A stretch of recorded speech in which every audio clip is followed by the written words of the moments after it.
Imagine standing at the edge of eternity, looking back on your life, realizing that every choice, every thought, every moment was leading you to a final destination. What if everything you assumed about heaven and hell wasn't the full truth? What if the church never told you the whole story? For years, many have been taught that heaven is just a distant reward for the righteous, and hell is nothing more than fire and torment for the wicked. But what if I told you that heaven and hell are not just places you go after you die, but realities that begin right now? What if I told you that some who believe they are on the right path are actually lost, and some who seem unworthy may be closer to eternity's joy than they ever imagined? This message is not about fear, it's about revelation. It's about opening your eyes to a deeper truth that goes beyond tradition, beyond routine, beyond what you've been told. Because eternity is not just about where you go when you take your last breath. It's about what is being formed within you, even now. Stay with me, because by the end of this message, you will see heaven and hell in a way you never have before. And more importantly, you will understand that the path you are on right now is shaping your eternity. Heaven and hell are often thought of as distant places, reserved for the afterlife, but the truth is, they are present realities that begin the moment choices are made. Every thought, action, and decision we embrace carries the weight of eternity, shaping the condition of the soul long before the final judgment. The idea that heaven is only a future reward and hell only a place of punishment after death overlooks a deeper truth. Both can manifest in life today. The peace, joy, and fulfillment associated with heaven do not start at the gates of eternity. They are cultivated in the heart and mind through faith, obedience, and love. When a person chooses to walk in the ways of truth, surrendering selfishness and embracing the path of righteousness, they begin to taste the life of heaven while still on earth. The love shown to others, the grace extended in difficult moments, the peace that remains even in storms. These are glimpses of a heavenly reality breaking into the present world. On the other hand, hell is not just a final destination, but a condition that can grip the soul now. The tragedy is that many do not recognize the warning signs, assuming that as long as they follow religious traditions or maintain a moral appearance, they are secure. But heaven is not about appearance. It is about transformation, and hell is not just a punishment, but the natural outcome of a life lived apart from the truth. Some experience joy, freedom, and purpose despite hardships, while others, despite worldly success, are trapped in torment, consumed by fear, regret, or a sense of meaninglessness. The presence of heaven or hell is not determined by circumstances, but by the state of the soul. Every moment, people are either stepping toward a deeper experience of heaven or sinking further into the reality of hell. The direction is set by choices, whether to love or to hate, to trust or to fear, to give or to take, to serve or to dominate. No one drifts into heaven by accident, just as no one wakes up in hell by surprise. The journey is shaped long before the final breath. Many search for external assurances of where they will end up, seeking comfort in rituals or doctrines, but the truth is reflected in how they live, think, and love today. The line between heaven and hell is not merely drawn at death, but woven into the very fabric of daily life, revealing itself in the way people respond to truth, grace, and the invitation to live a life that echoes eternity. Hell is often described as a place of fire, torment, and endless suffering, a realm where the wicked are cast away to endure eternal punishment While this imagery is powerful, it only scratches the surface of what hell truly is. Many picture it as a physical location filled with flames and demons, but the deeper reality is that hell is not just about fire. It is about separation, regret, and the unbearable weight of knowing what was lost. The true torment of hell is not merely external suffering, but the internal agony of a soul completely cut off from the source of life, love, and hope. It is not just punishment, it is the natural consequence of rejecting truth. Fire may be a symbol of destruction, but the greatest pain is not the burning. It is the absence of peace, joy, and everything that gives life meaning. It is knowing that the opportunity for redemption has passed, and that every moment of rejection, every ignored calling, every decision made in selfishness has led to an irreversible fate. Any iniquitous intent is meant to sabotage your resolution. Many think in the distance of death are already occurred, but the emptiness that no pleasure can fill, the guilt that no excuse can erase, the loneliness that no relationship can cure. These are the flames of hell, burning within, even before the final judgment. Hell is not just about torment inflicted from the outside.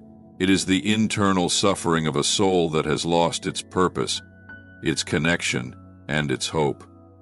The worst part of hell is not the punishment itself, but the fact that it was never supposed to be the destination. It is not a place designed for people. It is the final resting place of those who refuse to accept the call to something greater. The pain of hell is not arbitrary. It is the weight of justice, the final outcome of a life lived in rejection of what was freely offered. Many assume that avoiding hell is about following rules, attending services, or appearing righteous. But the reality is much deeper. Avoiding hell is about choosing truth, love, and surrender over selfishness, deception, and pride. It is about stepping away from the path that leads to separation and embracing the invitation to life. The mistake many make is thinking that the fear of fire is enough to turn hearts toward the right path, but fear alone cannot transform a soul. True change comes from understanding that hell is not just about punishment, but about loss. The loss of everything good, everything beautiful, everything that was meant to be. The greatest tragedy is not just suffering. It is the awareness that suffering could have been avoided, that peace was within reach, that grace was extended, and that love was waiting, but it was rejected. Hell is not just a place of torment. It is a place of sorrow, where the greatest pain is not the fire, but the realization of what has been forever lost. Heaven is often thought of as a final reward, a prize waiting at the end of a faithful life, a distant paradise reserved for those who have done enough to earn it. This perspective, though common, misses a deeper reality. Heaven is not merely a place to enter after death. It is a way of life that begins now. It is not just a reward given at the finish line, but a reality that is cultivated with every step taken in truth, love, and surrender. Many people believe that heaven is simply about escaping suffering or receiving blessings, but its true essence is something far greater. Heaven is the presence of joy, peace, and purpose, not just in eternity, but in the moments lived on earth. It is a state of the soul that reflects the goodness and beauty of what is to come. Those who live in alignment with truth do not have to wait for heaven. They begin to experience it even now. Every act of love, every moment of grace, every choice to walk in peace rather than fear, is a glimpse of what awaits beyond this life. The joy of heaven does not begin at death. It begins the moment a soul chooses to live differently, to let go of selfishness, to embrace the path of transformation. The mistake many make is thinking that heaven is about doing enough good things to be accepted, when, in reality, it is about becoming someone who is already at home in its presence. There are people who, despite hardships, carry an unshakable peace, an inner joy that circumstances cannot steal, a love that overcomes even the deepest wounds. These are the signs of heaven breaking through into the present world. And just as some carry heaven within them now, others live in a state of separation, unable to grasp the reality of what they are missing. Heaven is not simply a place where suffering ceases, but where fullness of life is realized. It is not just an escape from pain, but an existence where love, peace, and purpose are completely fulfilled. Those who long for heaven, yet refuse to walk in love today, misunderstand its nature. The peace of eternity is not something that can be delayed until later. It is a way of life that is meant to be embraced now. The assurance of heaven is not found in religious rituals, in belonging to a particular group, or in following a list of rules, but in the transformation of the heart.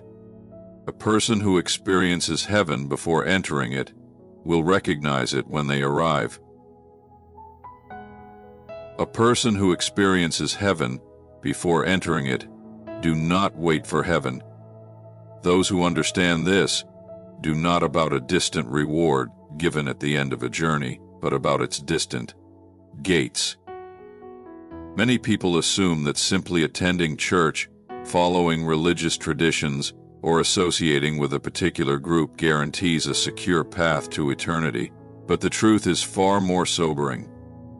There are many who sit in pews every week, sing songs of worship, listen to sermons, and even serve in ministries, yet remain on a path that leads away from the truth. Religion can provide comfort, routine, and a sense of belonging, but it does not replace the need for true transformation. It is possible to be surrounded by the things of faith and yet remain distant from the reality of eternity. Many trust in their church attendance, their family background, or their outward morality as proof of their security. Yet none of these things determine the state of the soul. The real question is not how often someone attends services or how well they follow traditions, but whether their heart has been truly changed. There are those who have spent years in religious environments, yet remain unforgiving, filled with pride, or driven by selfish ambition.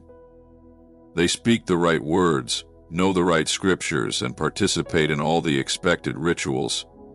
Yet their lives do not reflect the presence of truth within them. There is a danger in assuming that external actions are enough, while ignoring the deeper transformation required. Some may even believe that because they have avoided major sins or lived a morally acceptable life, they are automatically on the right path. But eternity is not decided by comparison to others. It is decided by the condition of the heart. There will be those who on the last day are shocked to find themselves outside of the place they thought was guaranteed for them. They will recall their acts of service, their religious devotion, and their reputation among others. Yet they will hear the words that they were never truly known. This is because faith is not about appearances, but about relationship.